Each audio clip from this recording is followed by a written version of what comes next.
ಇವತ್ತು ನಿಮಗೆ ನಾನು ಸಿಹಿ ಗೆಣಸನ್ನು ಬೂದಿಲಿ ಹೇಗೆ ಸುಟ್ಕೊಂಡು ತಿನ್ನೋದು ಅಂತ ತೋರಿಸ್ಕೊಡ್ತೀನಿ. ಹಾಯ್, ಎಲ್ಲರಿಗೂ ಹೇಗಿದ್ದೀರಾ?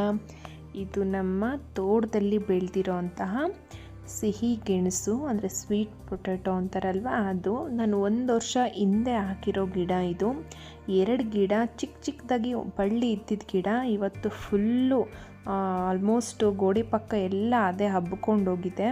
ನಾನು 4 ಸಲ ಹಾರ್ವೆಸ್ಟ್ ಮಾಡಿದ್ದೀನಿ. ಇದು 5th ಟೈಮು ಒಂದೇ ವರ್ಷದಲ್ಲಿ ಅಷ್ಟು ಗೆಣಸು ಬಿಟ್ಟಿದೆ. ಈಗ ಚಿಕ್ಕದಾಗಿ ಬಂದಿತ್ತು, ಸೊ ಅದಕ್ಕೋಸ್ಕರ ನಾವು ಕೀಳ್ತಾ ಇದ್ದೀವಿ.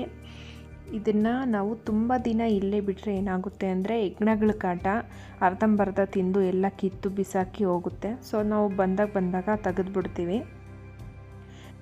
ನಾವು ಗೆಣಸನ್ನು ಈಗ ಏನು ಮಾಡ್ತಿದ್ದೀವಿ ಅಂದರೆ ಕುಕ್ಕರಲ್ಲಿ ಹಾಕಿ ನೀರು ಹಾಕಿ ಕೂಗಿಸಿ ಬೇಯಿಸ್ತಾ ಇದ್ದೀವಿ.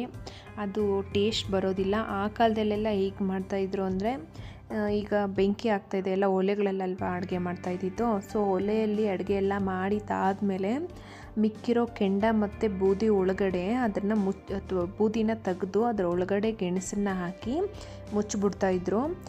ಒಂದು 10 ಮಿನಿಟ್ಸ್ ಅಷ್ಟರಲ್ಲೇ ಅದು ತೆಗೆದು ನೋಡಿದಾಗ ಫುಲ್ಲು ಸಾಫ್ಟಾಗಿ ಬೆಂದ್ಕೊಳ್ತಾಯಿತ್ತು. ಅದರ ಟೇಸ್ಟ್ ಅಂತೂ ನನಗಿನ್ನೂ ನೆನಪಿದೆ, ನಮ್ಮಮ್ಮ ಹಾಗೆಲ್ಲ ಮಾಡಿಕೊಡೋರು. ಸೊ ನಾವು ಇವತ್ತು ಟ್ರೈ ಮಾಡೋಣ ಹೇಗಿರುತ್ತೆ ಅಂದ್ಬಿಟ್ಟು, ನೋಡೋಣ ಅಂದ್ಬಿಟ್ಟು ಇವತ್ತು ನಾವು ಗೆಣಸನ್ನೆಲ್ಲ ಕಿತ್ತು ಬೆಂಕಿಲಿ ಆ ಕೆಂಡದಲ್ಲಿ ಹಾಕಿ ಸುಟ್ಟು ತಿನ್ನೋಣ ಅಂತ ನಾವೀಗ ಪ್ರಿಪೇರ್ ಮಾಡ್ತಾಯಿದ್ದೀವಿ. ಈ ಗೆಣಸನ್ನ ನೀವು ಚೆನ್ನಾಗಿ ತೊಳ್ಕೊಬೇಕು. ಸ್ವಲ್ಪ ಮಣ್ಣಿದ್ರೂ ಕೂಡ ನಾವು ತಿನ್ನಬೇಕಾದ್ರೆ ಬಾಯಿಗೆ ಹಾಗೆ ಮಣ್ಣು ಸಿಗ್ತಾ ಇರುತ್ತೆ. ನೀಟಾಗಿ ಒಂದು 3-4 ಟೈಮ್ಸ್ ಚೆನ್ನಾಗಿ ವಾಶ್ ಮಾಡ್ಕೊಳ್ಳಿ. ಎಲ್ಲ ವಾಶ್ ಮಾಡಿದ್ದೆಲ್ಲ ಆದಮೇಲೆ ಸೈಡ್ಗೆ ಎತ್ತಿಟ್ಕೊಂಡು ಅದನ್ನು ನಾವು ಬೆಂಕಿಲಿ ಹಾಕೋಣ. ಈಗ ನೋಡಿ, ಅಲ್ಲಿ ಬೂದಿ ಅಂದರೆ ಸೌದೆ ಉರಿತಾ ಇಲ್ಲ, ಬೆಂಕಿ ಇಲ್ಲ, ಅದರಲ್ಲಿ ಕೆಂಡ ಮತ್ತು ಬೂದಿ ಮಾತ್ರ ಇದೆ. ನೀವು ಸ್ವಲ್ಪ ಕೆಂಡದಲ್ಲಿ ಒಳಗಡೆ ಒಂದು ಚಿಕ್ಕದಾಗಿ ಬೂದಿ ಎಲ್ಲ ತೋಡಿ ಅದರ ಸ್ವಲ್ಪ ಗುಣಿ ಥರ ಮಾಡಿ ಅದರ ಒಳಗಡೆ ಪೊಟ್ಯಾಟೊನಿಟ್ಟು ಅದ್ರ ಮೇಲೆ ಎಲ್ಲ ಬೆಂಕಿ ಮತ್ತು ಕೆಂಡನೆಲ್ಲ ಮುಚ್ಚಿಬಿಡಿ. ಒಂದು 5-10 ಮಿನಿಟ್ಸ್ ಹಾಕಿ ಬಿಟ್ಬಿಡಿ. ಒಂದು 10 ಮಿನಿಟ್ಸ್ ಸಾಕು. ತುಂಬ ಚೆನ್ನಾಗಿ ಸಾಫ್ಟಾಗಿ ಬೆಂದ್ಕೊಂಡಿರುತ್ತೆ. ಅಂದರೆ ಬೆಂಕಿ ಚೆನ್ನಾಗಿ ಮೇಲೆ ಕೆಂಡ ಚೆನ್ನಾಗಿ ಬೆಂಕಿಯಲ್ಲಿದ್ದರೆ ಮಾತ್ರ.